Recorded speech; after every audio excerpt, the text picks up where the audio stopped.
my fellow fallible humans. Welcome to the Red Roof Recovery Show.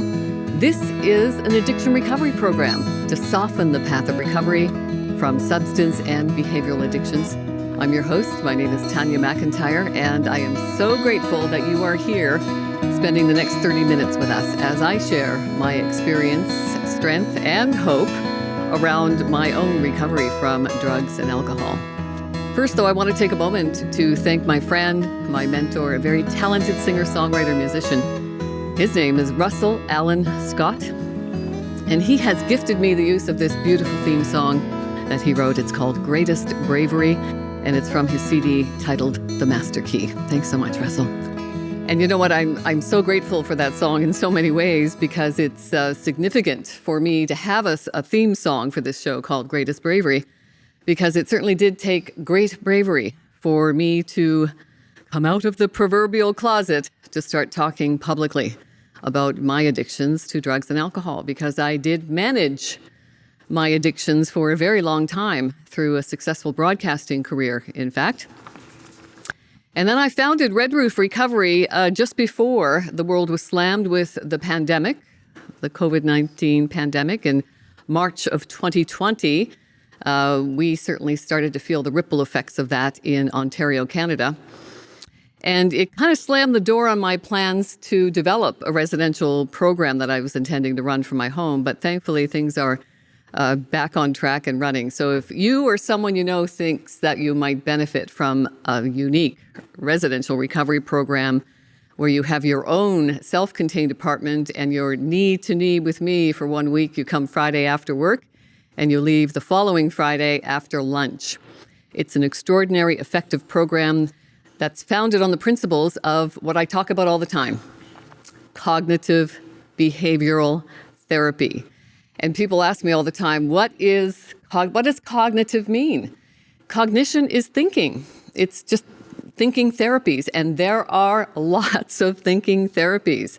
I think the key in life and in addiction recovery is to keep that key going into different locks, find something that works for you and keep doing more of that, because we're all different. Our addictions are different and our recovery is going to be different. We need to get something customized for us and then do more of it. As one of my favorite mentors, Dr. David Burns, says, the most crucial predictor of recovery is having a persistent willingness to make consistent efforts to help yourself. So thanks so much for David Burns for mentoring me. You can learn more about Dr. David Burns. He's a pioneer in the development of cognitive behavioral therapy, and he has a fantastic resourceful website at feelinggood.com. And his books, feelinggood.com, fantastic body of work from Dr. David Burns. And it's an effective treatment, a bibliotherapy for the treatment of depression and anxiety, drug-free. And it certainly has helped me and continues to help me with my depression and anxiety. So thank you for being here as we talk about different topics around addiction recovery and mental health disorders in general, because I do believe that addiction is a mental health disorder. I'm grateful to have my partner of more than 30 years, my husband, my best friend, Lancelot, is back to impart his wisdom with us. And Lance lived through my addictions, and he's wonderful to impart his experience as a family member of a loved one who was challenged with substance use disorder. And we're here to talk about something that comes up all the time in SMART recovery meetings. I'm a facilitator with SMART, Self-Management and Recovery Training. I became a certified facilitator with SMART in 2018. And I often say that AA, the 12-step program of AA, saved my life, and SMART gave me my life back. When I went into rehab back in 2009, the 12-step program was the primary model of recovery in rehab facilities at that time. So I still continue to go to AA meetings. If you can find good 12-step meetings, fantastic. They're great for peer support. It's a wonderful personal development program. And I do enjoy going to AA meetings because of that peer support. I have friendships that will last a lifetime from my time spent in AA meetings. And it was the time spent in 12-step meetings, actually, that had me seeking a more secular support program, something that I could bring to my community, because I was going to a lot of funerals in my 8-9 years in 12-step meetings. A lot of my peers weren't returning from their lapses or relapses, and I knew it was going to probably be a matter of time before I didn't return from one of my relapses, because in that 8-9 years of 12-step doctrine and programming, I was a chronic relapser. And it was reaching a point where I was frightened that I wasn't going to come back from my next relapse. So SMART was definitely the key for me and continues to be a key for me. So I'll be sharing the philosophies of cognitive behavioral therapy, and there are lots of cognitive behavioral therapies that we're going to be talking about here. One of my favorites is REBT, Rational Emotive Behavior Therapy. And that was the brainchild of Albert Ellis and a couple of his students, Wendy Dryden and Walter Matwichuk. Dr. Matwichuk has a fantastic resourceful website at rebtdoctor.com. And he holds a conversational hour every Saturday morning. I love starting my weekends with Walter at 9 a.m. Eastern Time. If you go to rebtdoctor.com and sign up for his newsletter, you will receive that link for his Zoom conversation. I always learn so much during that hour because he takes a volunteer from his audience of 100 or so people that join that every week, and he works through something called the ABCs of Rational Emotive Behavioral Therapy. It's a wonderful tool of recovery and of life, so I highly recommend that. So let's get to it, Lancelot. You have been an expert communicator with me over the course. I wouldn't say that. Oh, I certainly would. I've always given you credit for our marriage lasting over 30 years now, and you are my best friend. And I'm grateful for our relationship, and I'm grateful for you facing one of your biggest fears, talking publicly, being on camera. I'm grateful that you're here to alleviate my anxiety around that. Thank you. Strange that you have anxiety after all this time. Yeah, isn't it? You would think it would get better with time. I think I learned to carry it differently, for sure. I try not to think too much about being on camera because I'm grateful for the stage for producing this on camera for me, and also for producing the audio version, which I send to my favorite radio station in Kitchener, 98.5 CKWR. It's the multicultural station in Waterloo region, and I've been volunteering with them for a long time.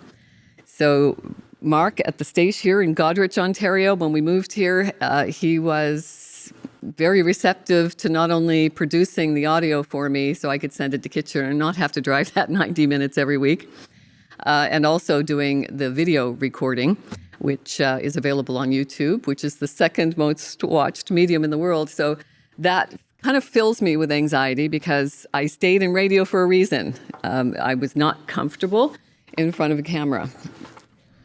So here we are. So communication comes up a lot in SMART meetings. And SMART is all about, as I pointed out today, because in our SMART meetings, you can range from anywhere from 10 people to 50 people to 150 people sometimes. My meetings normally get around 50 people, and you can't be all things to all people. And sometimes there will be somebody checking in that is not staying focused on recovery and tools and solutions-based tips and ideas. We all like to take a few laps in the pity pool, right? The key is to know when to get out and dry off. Mm-hmm. And as a facilitator, it's my job to redirect people to stay focused on their recovery and come up with solutions and strategies and techniques and tools that we can use to redirect our unhelpful thinking patterns. And a lot of that is just communication, for sure. Absolutely. How do we communicate to people that what they're saying is not helpful? Well, everything's communication. Mm-hmm. Doesn't matter what you're doing. Right. And effective communication, when you say, you can't be everything to everyone, everyone is different. Everyone receives information in a different way. Mm-hmm. So, For instance, if I talk to you about something mechanically technical, My eyes glaze over. I think I'm putting it in the most simple terms. And normally I have to draw something or show you what I'm actually going to do because you just can't get it. Yes, and it's important to know how you communicate, and there are some tests that you Very can do much so. that. One of my favorites, actually, is from another mentor of mine called Michael Lozier. He's a Canadian law of attraction expert, and Michael lives out in beautiful British Columbia, and he's an NLP specialist as well. So he talks about how we can build rapport with people and also break it instantly if we're not communicating with their communication styles. We all have different communication styles. I'm a visual learner and often a visual communicator. You know, can you see what I mean? Some people are auditory learners, so they learn by listening. Some people are kinesthetic learners. They talk about feeling. You know, Hands-on, yeah. and then there's a digital learner. Engineer people are digital type learners. What do you mean by digital? As in Well, that's a good question. the digital it's more, world or digits actually hands-on? like a functional Because I black was and white kind of, yeah. With engineers, and I don't want to tar everyone with the same brush. When I'm making a comment about groups of people, I mean, SMART has taught me not to label people. So I'm very cognizant of trying to stay away from labeling people and groups of people. However, my experience with a lot of people who their vocation is engineering, it takes a specific kind of digital rational thinking that I don't have, for sure. As a visual learner, I don't have it. I'm very emotional too. Kinesthetic is part of my learning styles. And with engineers, they can't understand why I don't understand. How could you not understand that? It's simple. As in when it's a I simple try concept. to explain something Right. mechanical to.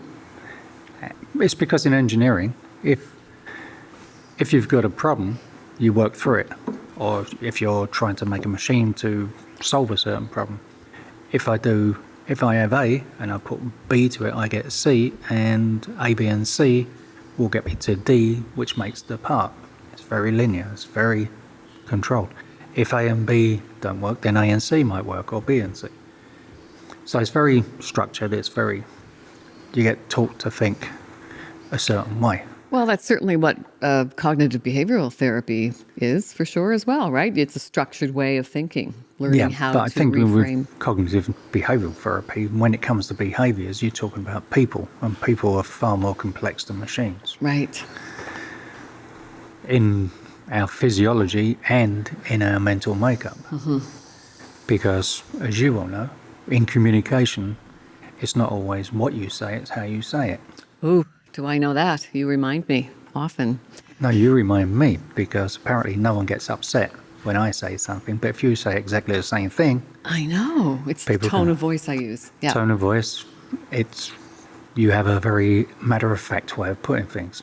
Well, there you go. Direct. Very direct. Yeah. For instance, this morning was garbage day. So we have 2 floors in our house, and we have a garbage receptacle upstairs and a couple downstairs as well. So as we're collecting garbage, I had the garbage from upstairs collected in a bag that was by the door. It was a pathway to the door to go downstairs. There's the garbage bag right there. However, I didn't communicate it to Lance, and he's downstairs collecting the garbage and putting out some stinky food that we had kept in the fridge for garbage day. So he was anxious to get it out because it didn't smell very, very good. And he tied it up very, very tightly To stop the smell. at the curb so it wouldn't attract animals until the garbage truck comes to pick it up. So I come downstairs with the garbage bag that I have, and my intention is to put it in the big garbage bag, which I can't open the knot because it's too tight. So I came in, and again, it's how I said it, because I was frustrated, and I've got this internal dialogue going on in my mind. Like, I can't believe, why didn't he just ask for help? Why didn't he tell me what he was doing? Why could he not see that the garbage bag was right there? How could he pass that and not see it? And all of this ridiculous dialogue going on in my head then accumulates into what I call unhelpful, an unhelpful comment to say, something sarcastic, and could you have done a better chokehold on that garbage bag, or something like that? It was not kind. No, but you also said, didn't you see it? Which is redundant. How could you not see the garbage bag? It was right there in your path. Which is rather redundant, because obviously I didn't see it. Mm-hmm. But right, and assumptuous. Yeah, an assumption. Is that yeah, right? stating the obvious. Mm-hmm. Which again, I often state the obvious, don't I? A lot of people do. Yeah. I do it now and again as well. Everyone does. But I use sarcasm with it, which is not helpful, because that is considered what we call in communication styles passive aggressive. Totally unhelpful. It's unlike you to be passive aggressive. Oh, come on. Normally you're just aggressive. Thanks. Mm-hmm. You can be, as I say, you can be very direct. A lot of people can. I have one daughter that's very direct and one daughter that isn't. And again, you can do the same thing, say the same thing, and have two totally different reactions from the same person. That's why I encourage everybody to take the advice of SMART, which I endeavor to take myself as well, which... Endeavor being the optimum word. Strive. Mm-hmm. I didn't take the advice to practice the pause. So we have lots of acronyms in SMART. SMART stands for Self-Management and Recovery Training. And lots of acronyms when referring to tools, because for some, it's easier to recognize the acronym to remember what it stands for some. And there is an acronym for practicing the pause, and it's called STOP, S-T-O-P.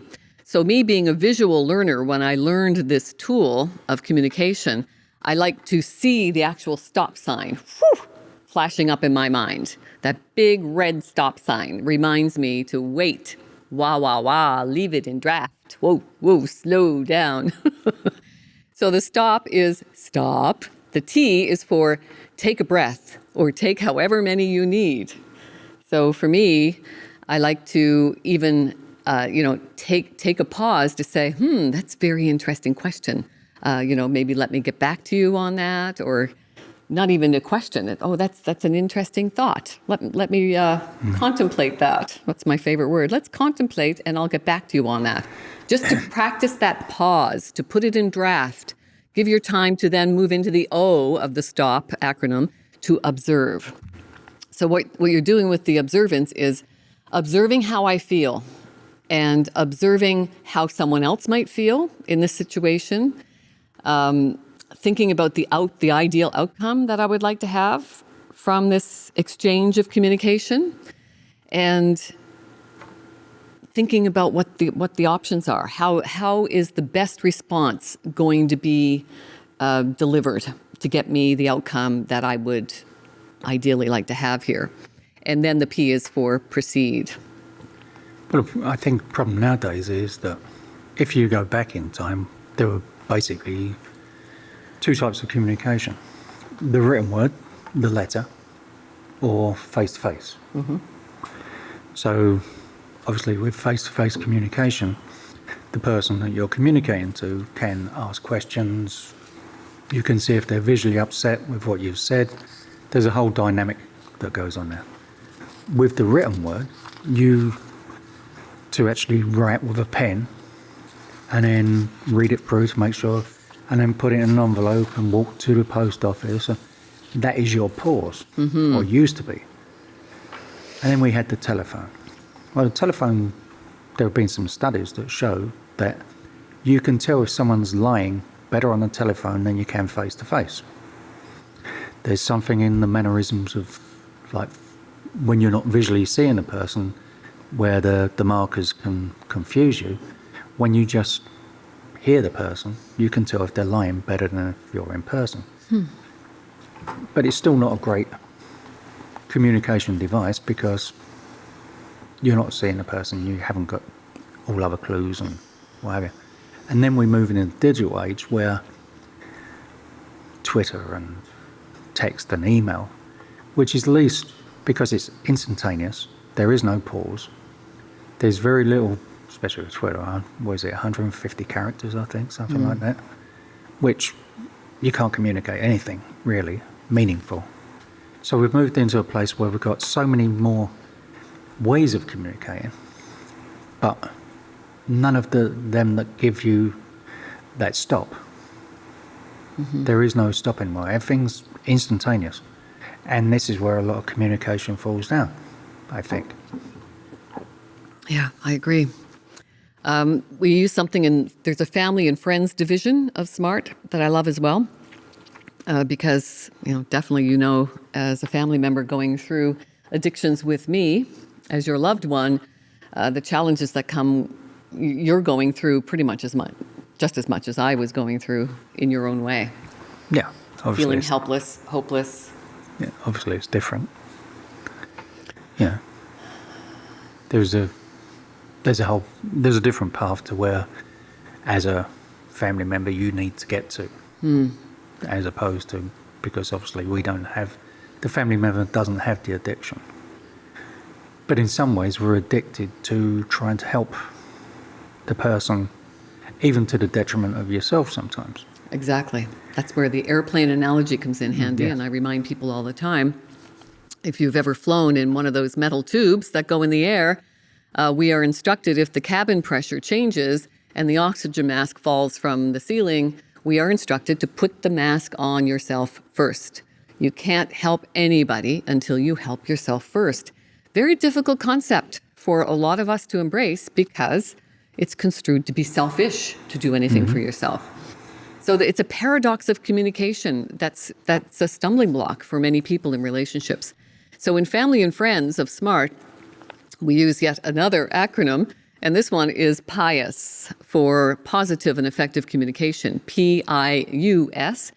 The P includes positive statements in your conversation, and do your best to avoid negative comments. And then the I of PIUS is using I statements to help you communicate your needs and your wishes, and do it without blaming, shaming, or criticizing the other person.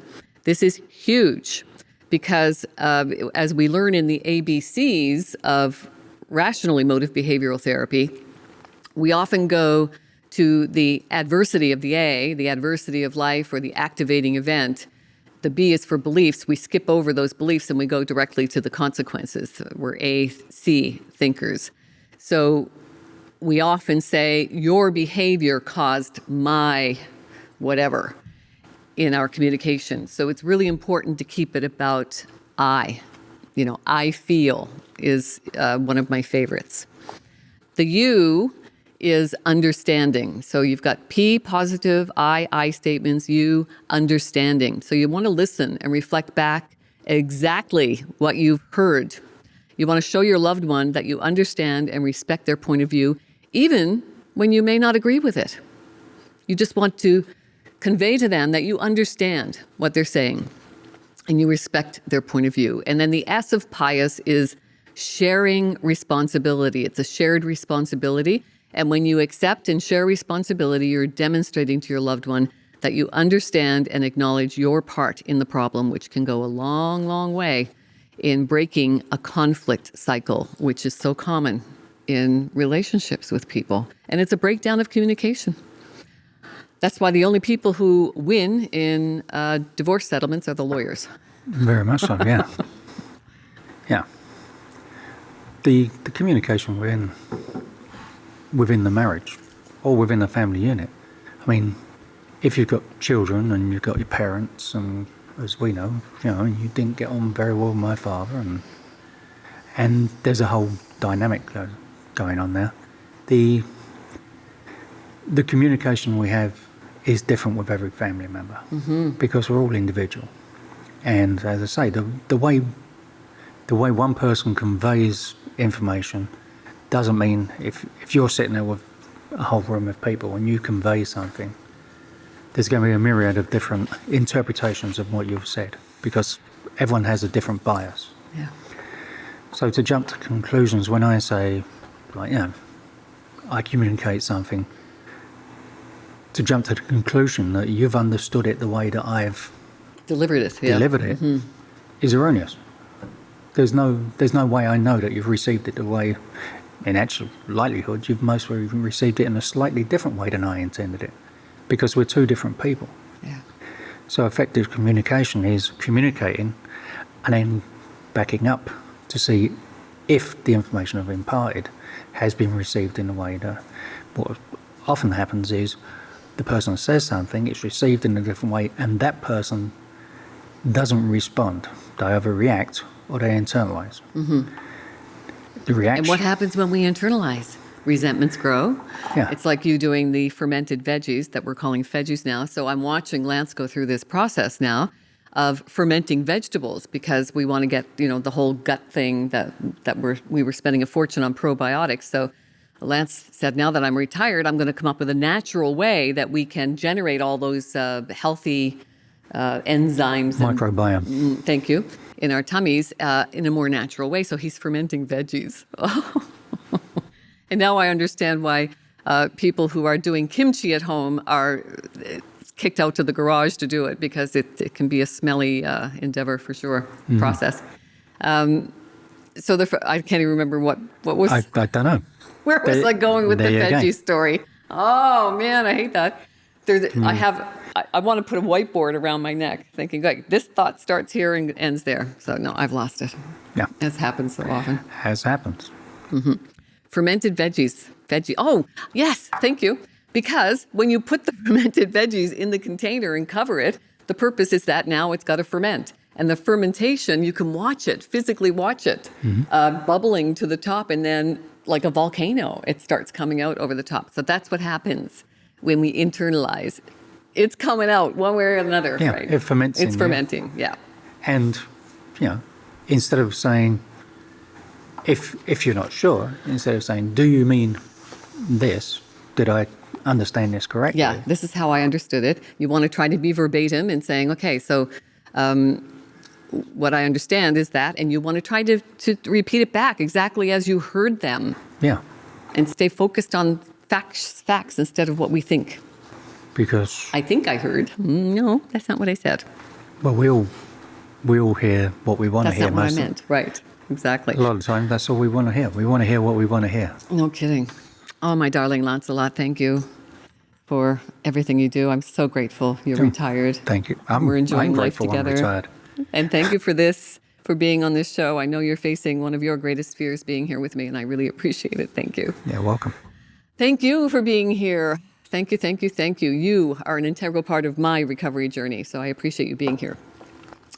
Some shameless self-promotion now. My 2 books, Mindful Wisdom from My Philosopher Dad, some sage advice from a single father, a legacy to my father. He was an extraordinary man. And then through the pandemic, to keep my own sanity, I did a journal of inspirational messages on lined pages, daily wisdom from my philosopher dad, some inspiration to guide your days. I would like you to reflect on that, do some writing, very therapeutic, can be life transformational, the power of the written word. My name is Tanya MacIntyre. May the force be with you. And remember, you are the force.